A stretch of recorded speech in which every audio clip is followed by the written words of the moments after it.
This is very late and I apologize for that, but I still want to tell you about the books that I read in August.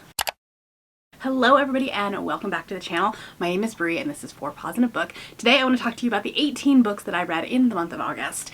It was a lot. I did a lot of reading. If you don't know, I was a part of Battleathon that is hosted by Mel over at Melanora Reads, and so the quality of my books has been phenomenal. I have had more 5 stars in this month than I have had any other month of the year, and that was because it was like strategic.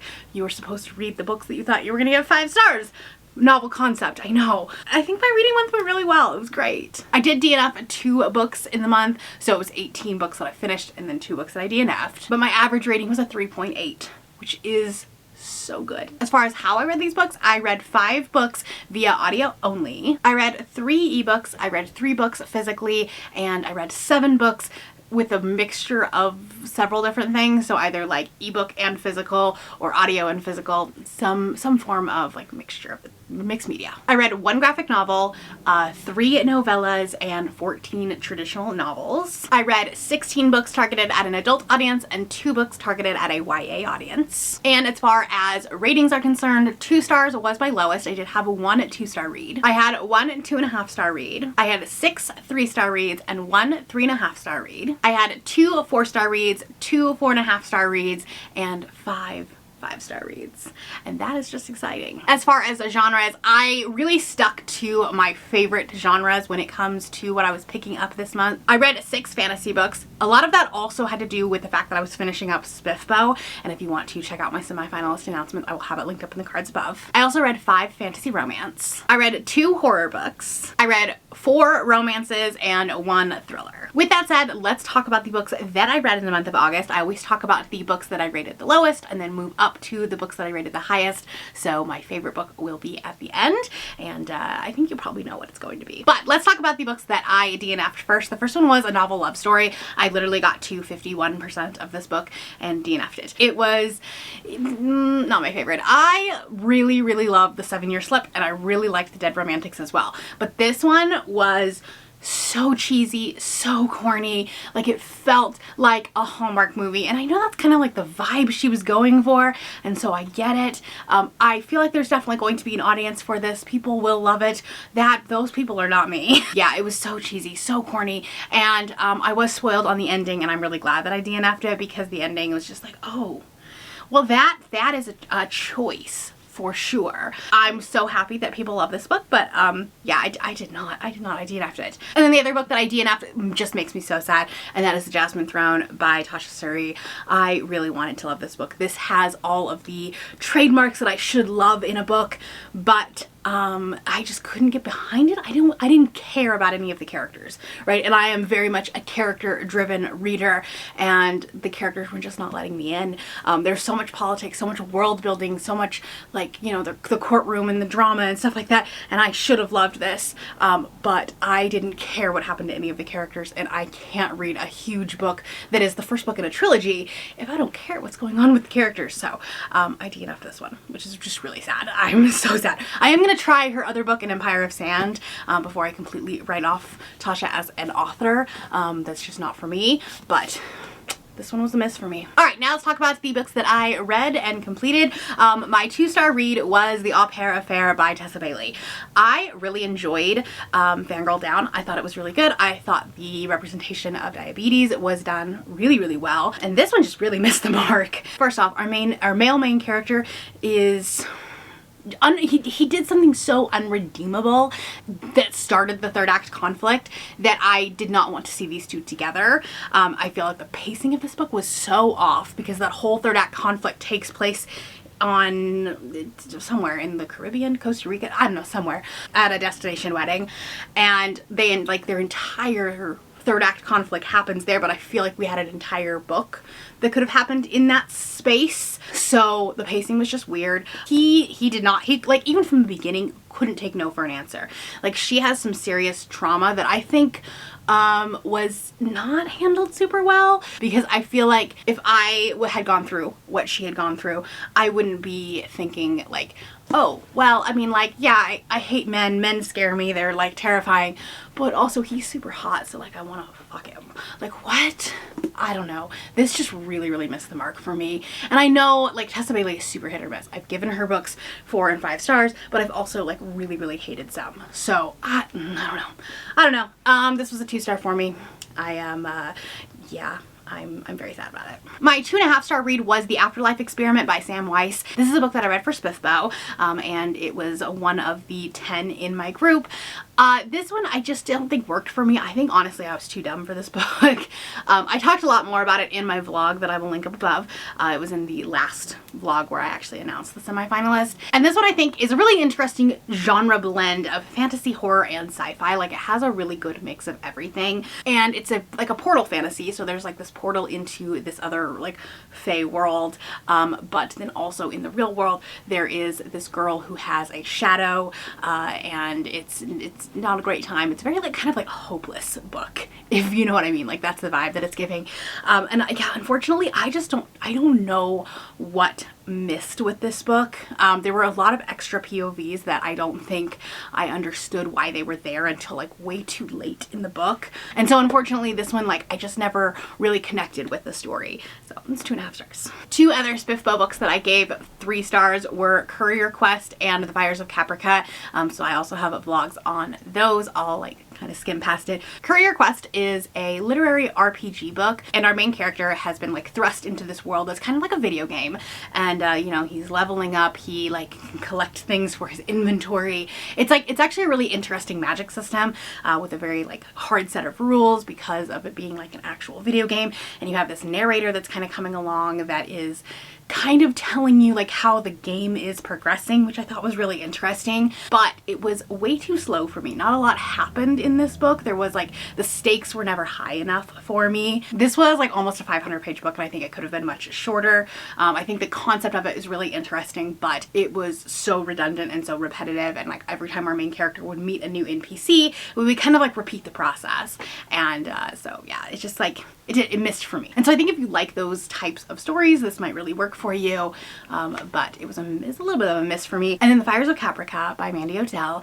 This is a really interesting concept. I think the world building was fantastic. The book takes place in like this canal city. It's kind of haunted. There are tigers that are like roaming the street, and she has survived this plague that nobody ever survives. And then also she is trying to like solve this mystery. Like, she saw a murder happen, and so then she's trying to solve the mystery. There was a lot that happened in that first book. It's the first book in a trilogy, and there was so much happening, especially in the second half of the book, that like I got a little bit of whiplash. I think this is a series that I probably will continue at some point, like not dying for the next book or anything like that, but it is something that I probably will continue. And I think if you are a fan of like the classic YA fantasy stories, this definitely is a book that you might want to check out. I also gave it 3 stars to The Ever King by L.J. Andrews, and this one also disappoints me quite a bit because everyone is loving this series right now. It is a fae pirate romantasy, and you definitely get the swashbuckling Jack Sparrow vibes, especially at the beginning of the book,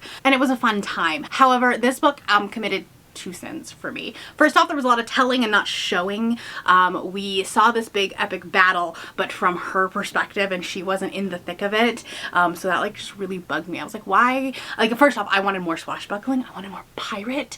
And these 2 characters, I just didn't necessarily buy together, which obviously like you can't have a romantasy if you don't buy the 2 characters together. It is a series that I think I will probably continue. It is just a duology, and I love romantasy duologies. So I think I probably will continue this. I've heard that The Everqueen is better, and so I will give it a try, but I was very disappointed in this one, so that's sad. I also gave 3 stars to Wicked Villain Shorts by Katie Robert. I'm not going to go over this one really the in-depth. This is a bunch of epilogues from her Wicked Villain series that were originally designed for her Patreon, and then she published it, like bound it up and published it together. So there's no like real plot to these. This is like really just the characters interacting with each other across the books, and like having a smutty good time.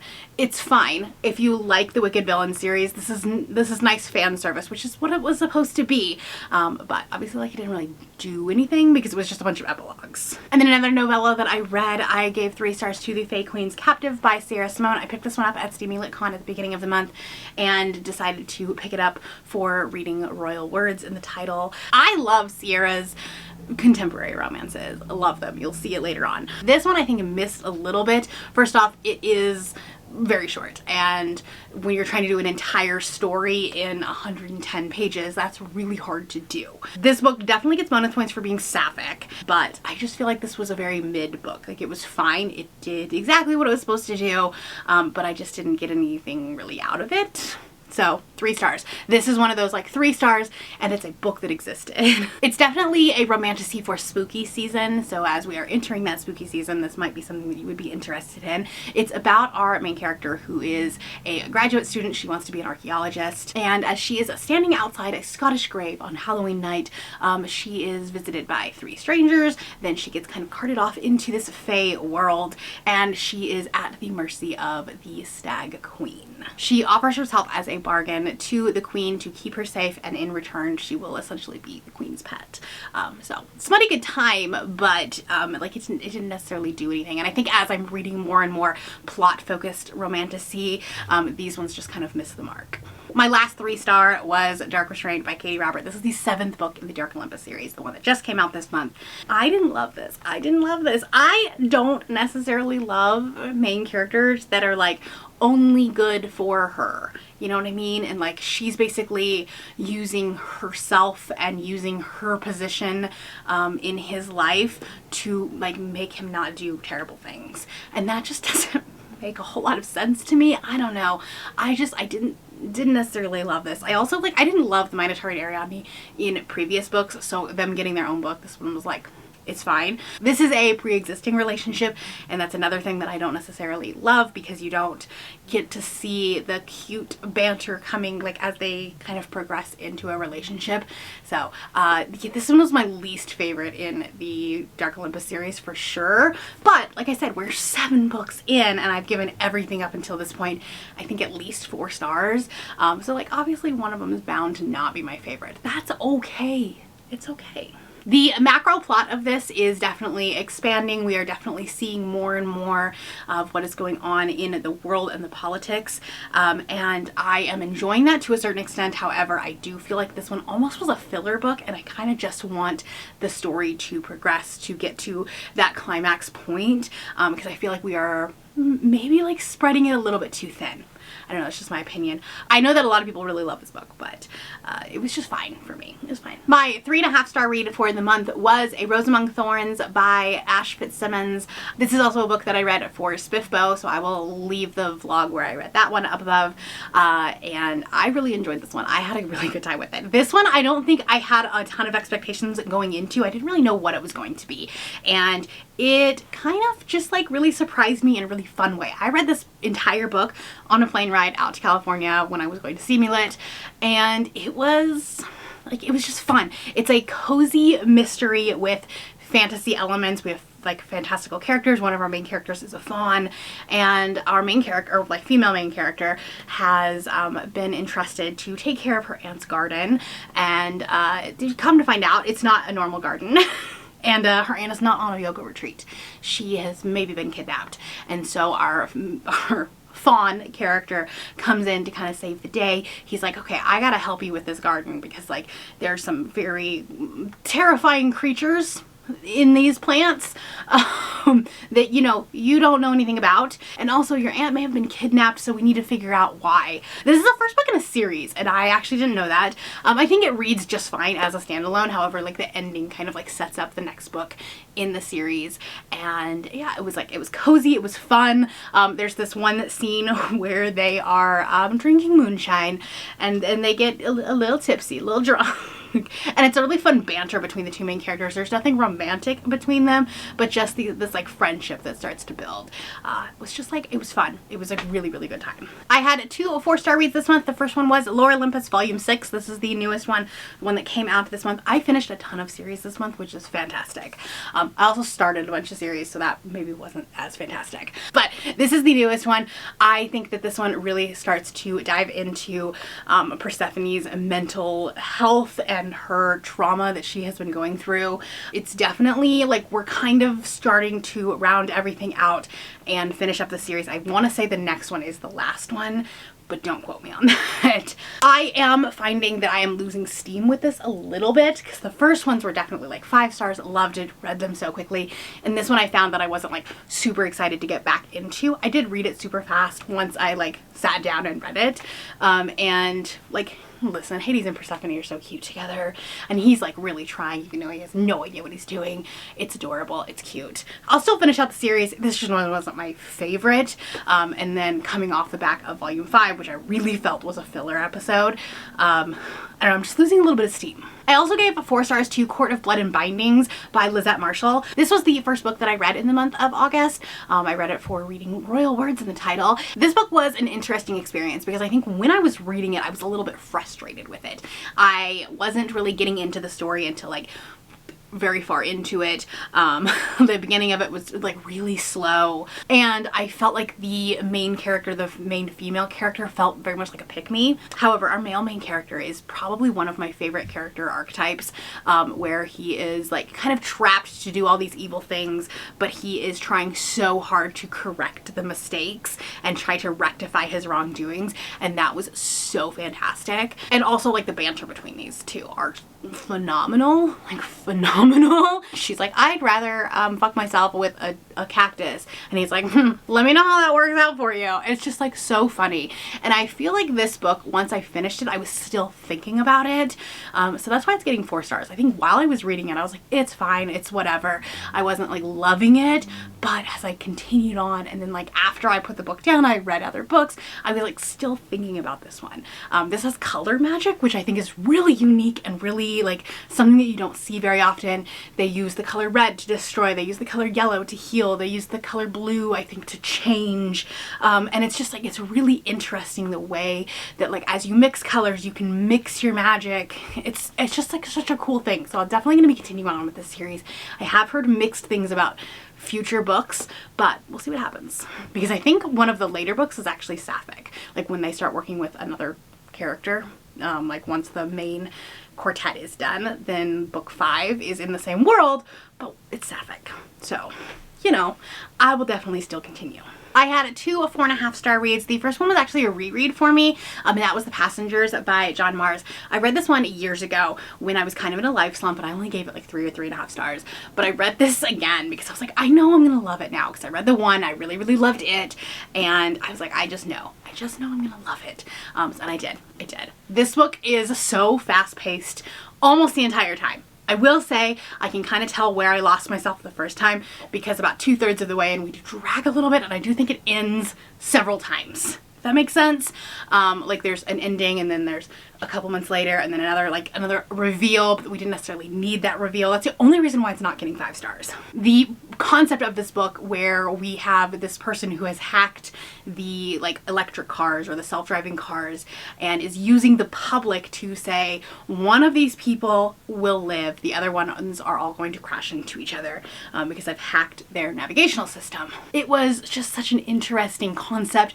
I love John Mars books when they talk about social experiments and things like that, social commentary, and like the psychology and sociology of it all. And so that's why I knew that like I was going to love this one. I just needed to be in the right headspace for it, and this one definitely was. So this was a win. I'm kind of obsessed with John Mars books at this point. He's going to definitely be a high-ranking author that I've read a lot of books from by the end of the year. I finally continued on with the Voices in the Snow series, and I read Whispers in the Mist by Darcy Coates. This is the 3rd book in the quartet, so I have 1 more book that I will definitely be trying to get to before the end of the year. And I think this one, the 4.5 star, comes from the fact that I took so long between the 2nd book and the 3rd book, and so it took me a little bit to kind of get back into the story. But once I was, this was a win for me, for sure. This book I feel like should be a TV show. Like it should be like a limited series type thing, or like where each book could be a season. I don't know, I'm just saying. We are continuing with our characters that we met in the second book, or the first book and the second book, I guess. And there's definitely some high stakes, some tension, some like a character death that you don't necessarily want to see. So it definitely left you on the edge of your seat. I read this book very, very quickly. Yeah, it was a win. I can't really talk about a lot of it because it's a sequel, and it's a third book in a series, but just know I'm still having a great time with the series. All right, let's move on to my 5 stars. I had so many of them. This was so exciting. Such a great reading month. So the first one, I finally finished the Dave Abad trilogy with Empire of Gold. Well, I guess I still have the short stories that I can continue on with, but this, for all intents and purposes, the story has completed. And one of the things that I love about this book is it has been 2 years since I read Kingdom of Copper, and I did listen to one podcast that kind of recapped the books prior to this one, and like I kind of knew what was going on, but Shannon Chakraborty has such a way with words, and like I immediately was drawn back into a story. And I was talking to Cassidy about this on Sprints, and we talked about how like when you love a book, it can be so long between books, but you immediately know what's going on as soon as you jump back into a story. And I feel like this really worked with that. Like that happened with this book. I absolutely love her writing. I'm sad that I didn't love her next series, but I will still continue with that when the second book comes out. But this one is just so beautiful. Her writing is gorgeous. I don't know, there's just something special about this book, this writing, these characters. The world building is just so unique and descriptive, but not in a way that like feels purple prosy, which I'm not a fan of. I mean, there's very little I can say about this book because it's very extensive. This book definitely expands the world from the previous 2 books. It expands our characters, and it's just like, God, she knows how to end a series. This series like answered every single question that you had going into it. It like wrapped everything up in a way that like wasn't 100% happy, but was satisfying, if that makes sense. Because obviously, like when you have an epic fantasy, not everything is going to come out sunshine and roses, but just the way that this was wrapped up in such a satisfying conclusion, I don't know what to say about this book. Here's the thing, when you love so many books, your wrap up tends to be just rambling about how everything is wonderful and fantastic. Something else wonderful and fantastic, starting a new series, Spark of the Everflame by Ben Cole. I finally got around to starting this. I had so much FOMO, and this book was phenomenal. I do think that this is less romantasy, more fantasy, but I know that the romantasy will start coming in later on. But this one very much just sets up the world, the politics, the revolution that is happening, and I love our main character. Our female main character is so quippy, so sure of herself, so confident, but not in a way that's like arrogant, if that makes any sense. She had to grow up and mature at a very young age, and she had to kind of be a parent, and it's just, I don't know. Here's the thing. This book is considered to be the weakest of the series, and so if this was 5 stars, like what is the rest of the series going to be? I'm obsessed. This is about a girl who takes over as the healer for the Descendants, which are basically the terrible, terrible people that are half god, half human, are basically the gods, came down to earth, loved humans, gave up their godhood, and then we have the Descendants, which are terrible people. And her mother had always said, like, do not go near the Descendants, do not interact with them, but then she ends up having to become their healer, and you know, shenanigans, essentially.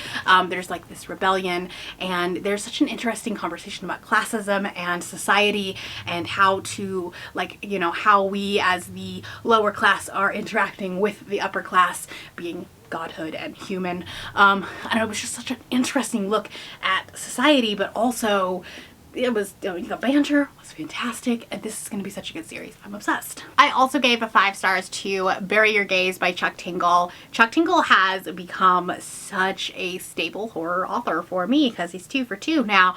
I loved Camp Damascus. I gave it 5 stars, and this one's even better. Like, I don't know how you go up from here.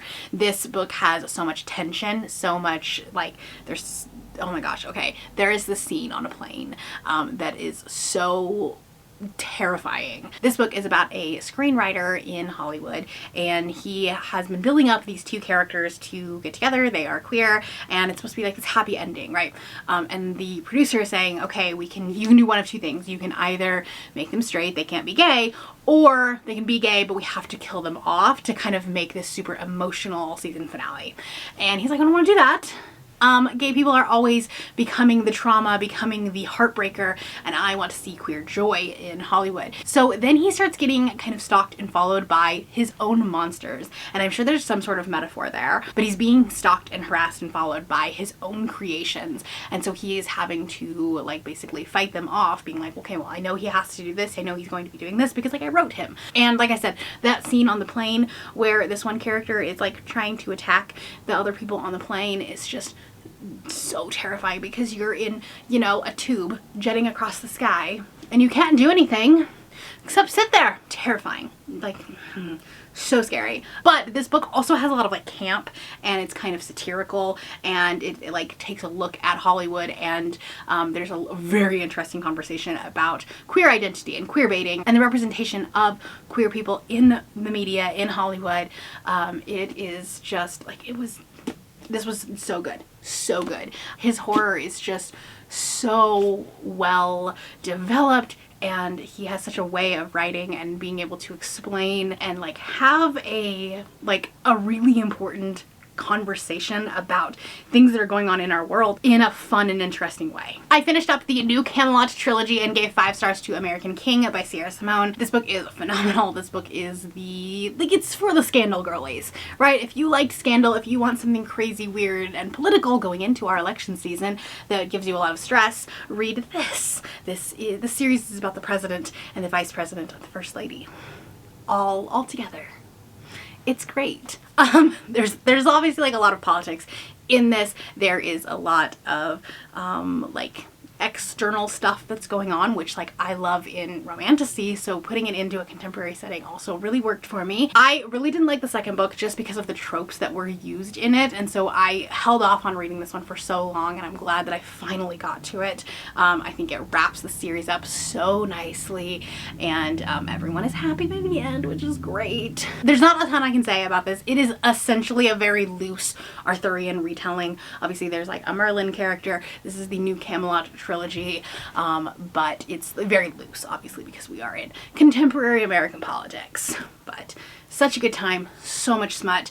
But this one I think is done in a way where like it's not smut first. There's still like very much an overarching story. There's also a lot of flashback scenes in here from when they were kind of meeting each other, which I think was really cool too.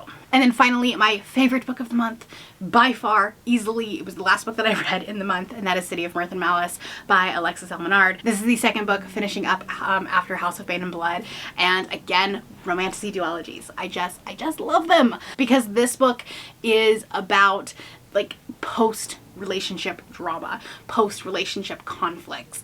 Our main characters are separated for the first probably like 150 pages, and I was like, okay, I just want them to be back together, because the book, like their banter just makes the book. And once they get back together, okay, listen. Nico and Mila have my entire heart. Nico is Kaz Brekker with a metal arm, and like he uses that metal arm in fun ways. Okay? Fun ways. He upgrades it in this book. This book, the arranged marriage trope is a favorite of mine, because they kind of have to get to know each other as they are, like, you know, as they're already married. They have to act like they love each other in public, but then like behind the scenes they're still trying to get to know each other. And it's like, we still see a little bit of that, but at the same time, they would do anything to protect each other. They would die for each other. Literally. We end on a cliffhanger at the end of the first book, and this one we jumped right back into it. And yeah, if I haven't convinced you to read these books, please, please, please, if you learned nothing else from my channel this year, please read these books. This is, okay, well, these two books, I guess, are sitting at the top of my favorites list for the year, and I don't know that anything will be able to top them this year. So that's exciting. Alright, so those are the books that I read in the month of August. It was a lot. It was great. I read so many good books. Let me know down in the comments below what your favorite book of the month was, and if you're not feeling chatty, do some sort of like fall emoji. If you want to see what I'm going to be reading in September, I will leave my TBR right here. I have some big plans for the month. That is all I have for you today. If you are new here and you have not yet subscribed, there is a little button that you can do so down below the video. Thank you so much for watching, and I will see you next time. Bye!